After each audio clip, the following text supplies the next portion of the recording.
tanti aspetti che io non posso trattare, e quindi farò questa storia per dare anche dei puntatori dove voi potete andare ad approfondire i temi che io non sono riuscito ad approfondire, oppure che non sono proprio, diciamo, il mio campo. Io non mi occupo di divulgazione economica. E se solo ci fosse un divulgatore economico disposto ad esporsi?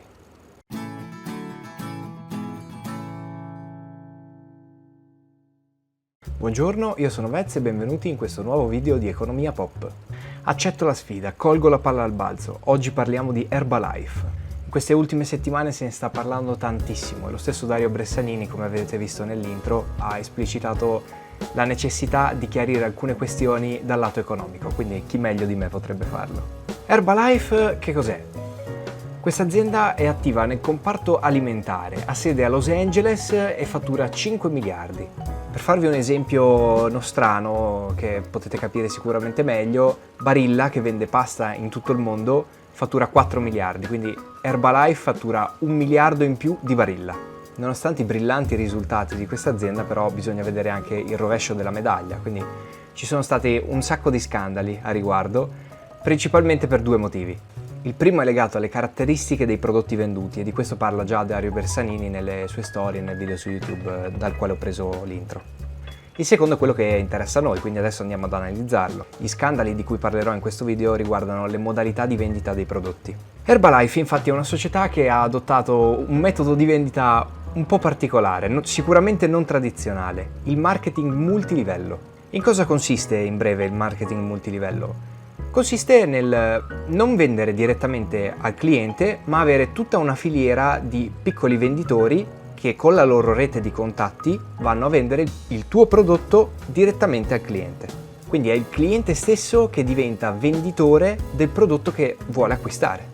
La logica è più o meno questa. Io, che sono il piccolo venditore, vendo a te cliente il mio prodotto e poi ti chiedo se tu stesso vuoi diventare venditore per altri di quel prodotto. Tutto ciò non è gratis però, diventare un venditore Herbalife costa una quota iniziale.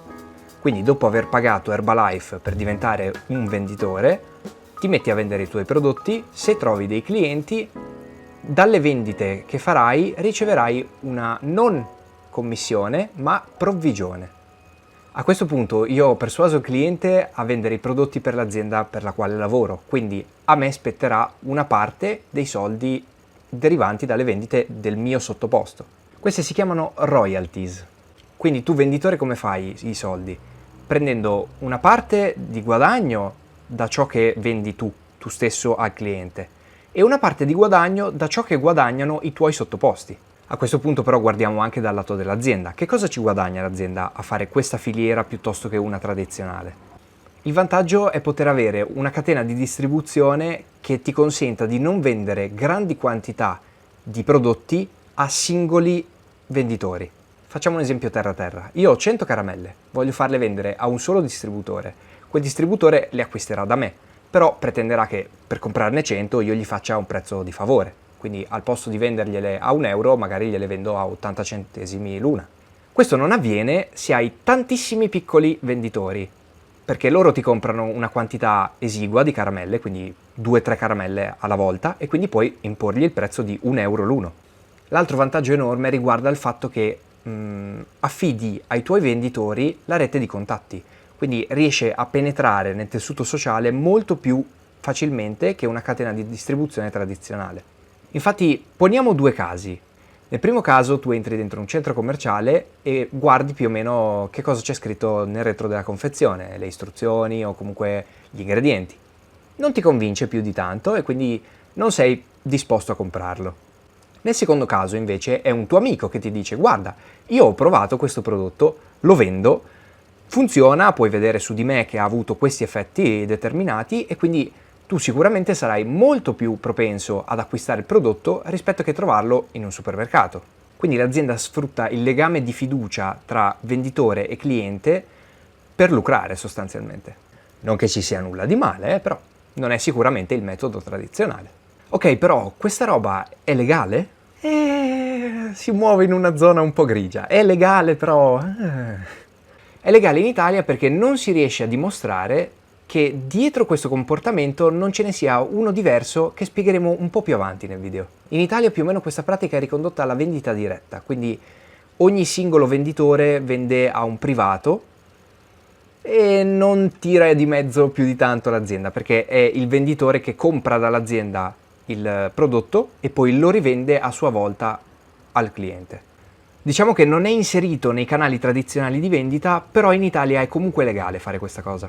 Più o meno funziona come i venditori porta a porta. Sicuramente vi sarà capitato che qualche venditore di scope vi suonasse e vi chiedesse di comprare un suo prodotto. Non è un suo prodotto, è un prodotto che lui ha comprato e poi ti rivende. Veniamo però adesso all'aspetto controverso di questa situazione. Quindi, come abbiamo detto, di per sé il marketing multilivello è legale. Il problema sorge nel momento in cui questo tipo di marketing viene utilizzato per nascondere un altro tipo di schema, che è quello piramidale. Più o meno ha già accennato la questione Dario Bressanini, però io voglio approfondirla come si deve. Questo schema piramidale si chiama sistema Ponzi, o Ponzi, non saprei, non so dire le Z. Questo secondo sistema, che è illegale, voglio precisarlo, come funziona? In parole povere è un modello nel quale una persona investe dei soldi per avere un guadagno e il guadagno è determinato solo e unicamente da quante persone riesce a portare dentro al sistema. Vi ricorda qualcosa? La cosa realmente illegale di questo secondo sistema è il fatto che l'attenzione non si ponga sul prodotto.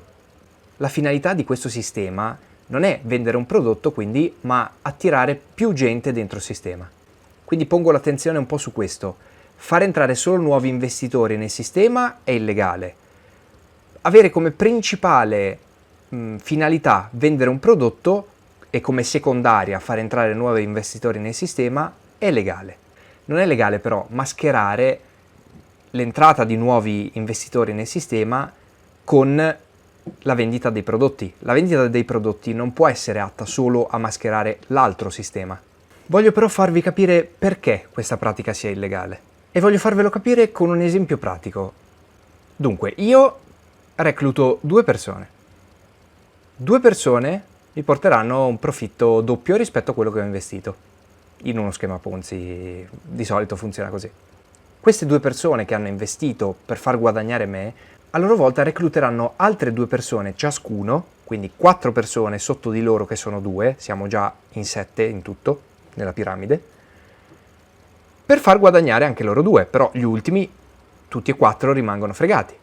Allora, a loro volta, ognuno di loro inviterà 2 persone.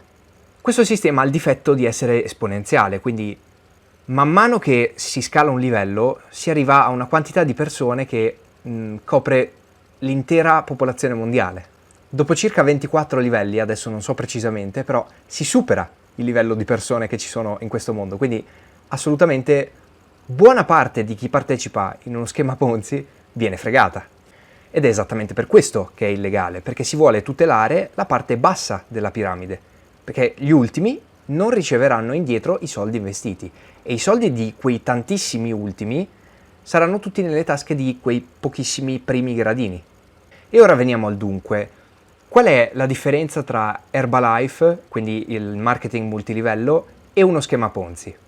La differenza sta nel fatto che Herbalife non pone attenzione soprattutto sul far entrare nuovi venditori, ma sul vendere prodotti. È vero che ci possono essere casi nei quali un venditore ha una rete di contatti talmente ampia che riesce a vivere delle sole royalties e in quel caso effettivamente lui non venderà più prodotti e guadagnerà solo dal fatto che ha portato nuovi investitori nel sistema. Però questa non è la norma e sono casi eccezionali. In genere i venditori guadagnano per i prodotti che vendono. Infatti, al contrario di uno schema Ponzi, questa è comunque una piramide, però all'ultimo gradino c'è comunque la possibilità di far guadagnare i venditori, perché i venditori hanno la possibilità di guadagnare dal fatto di vendere i prodotti. Diventerebbe uno schema Ponzi solo nel momento in cui la maggior parte della popolazione mondiale vuole fare il venditore Herbalife e a quel punto il numero di clienti è talmente esiguo che non tutto quanto l'ultimo gradino della piramide riesce poi effettivamente a ritornare del suo investimento. Nello schema Ponzi, per capirci, la persona nel gradino più alto di te ti consegna una bomba a orologeria. Tu non puoi far altro che passarla a quelli del gradino successivo. Mentre in Herbalife la persona nel gradino sopra il tuo ti consegna la possibilità di guadagnare anche essendo nell'ultimo gradino. Voglio precisare, perché questo è molto importante, che l'azienda Herbalife non è mai stata condannata per questo motivo. Tuttavia è stata condannata per truffa dalla Federal Trade Commission e si sono accordati per dare 200 milioni di dollari a 350.000 persone truffate. Ma in cosa consisteva questa truffa? Questa truffa più o meno è quello che noi in Italia chiamiamo pubblicità ingannevole. L'azienda infatti prometteva ai nuovi venditori guadagni facili, veloci e ingenti, quando in realtà non era esattamente così. Quando un prodotto vanta caratteristiche che in realtà non ha, è sempre un problema, perché grazie a questo espediente tu riesci a vendere di più, però stai ingannando i tuoi consumatori, in questo caso i venditori. In conclusione, la teoria del marketing multilivello non è molto difficile, però in pratica definire che cos'è marketing multilivello e che cos'è uno schema Ponzi travestito da marketing multilivello è molto difficile. Per il momento, secondo me, ha senso affidarsi alla Federal Trade Commission, che ha stabilito che questo non è uno schema Ponzi. Questo non significa però che in futuro non ci saranno nuovi risvolti e che le loro pratiche attualmente siano molto trasparenti. Significa solamente che attualmente non ci sono le prove per incriminare questa azienda di vendere con uno schema Ponzi. Comunque il dubbio a me rimane e vi invito a seguirmi su Instagram, perché farò delle storie nelle quali approfondirò un po' più ciò che riguarda a livello proprio legale la fattispecie del contratto che usano i venditori di Herbalife, quindi seguitemi. Per questo video è tutto, grazie Dario Bressanini per avermi lanciato questo spunto, diciamo. Io vi invito come sempre a mettere like, attivare la campanellina, iscrivervi, no, prima ci si iscrive poi si mette la campanellina, condividere, commentate che è importante e basta, guardate i miei altri video che sono nelle schede che appaiono tra poco. Guarda il video fino alla fine.